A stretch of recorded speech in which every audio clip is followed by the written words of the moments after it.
This may come as a surprise to you, given my youthful appearance, but I am going to be a grandfather soon.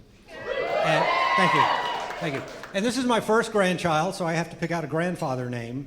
And my wife wants me to pick out a fun name, something like, Guga or Peepaw or something like that. And I don't want to pick a fun name. I want to pick a name that reflects my personality. So I'm leaning towards Psycho or maybe Viper. I don't know, Gargoyle might be a good name too. I think it would be cool for my grandchild to say things like, gosh, can we go visit Nene and Bloodraven this weekend? Or we had so much fun at the petting zoo today with Meemaw and the Kraken.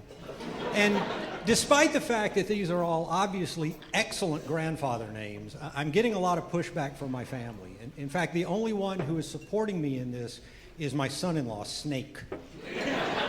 Now, did you notice all the grandfather names that I used had hard consonant sounds in them? And I did that for a reason, because people laugh harder at words that have hard consonants in them. And take oral sex. If you were to write a joke about it, you could call it oral, but it would be funnier to use the word blowjob, because that has hard consonants in it. And that's why when I want to make my wife chuckle, I ask for oral, and when I want to make her laugh hysterically, I ask for a blowjob. Now, but there are some words that you just cannot say, even though they have hard consonants in them. And the C word is one of those words. It is offensive, it is vulgar, people get very mad at you when you say it. And I learned that the hard way when I gave the best man's toast at my brother's wedding. And in hindsight, it probably would have been better for me not to refer to the bride using the C word. I think the toast would have gone much better if I had just done like everybody else in my family and called her a bitch. So earlier this year, I found out that I am on the autism spectrum. And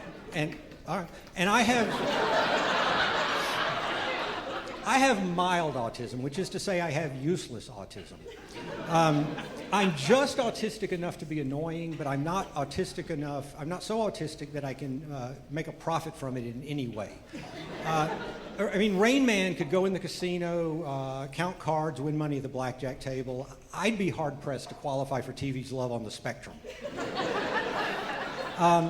All I can do is obsess over things that most people don't care about and make people feel slightly uncomfortable in social situations. These are not highly sought-after skills in today's economy. But my autism is so mild that I just realized that I had it about a few months ago. But it turns out that my wife, who has a PhD in psychology, actually figured out that I had it about 20 years ago. And she didn't bother to tell me. And I don't know why she decided to keep it a secret for so long, but the joke's on her, because the other night we were in bed together and I felt a lump on one of her breasts. And I'm going to wait 20 years to tell her about it. And then we're going to see how she feels about keeping secrets. Thank you very much. You've been a great audience.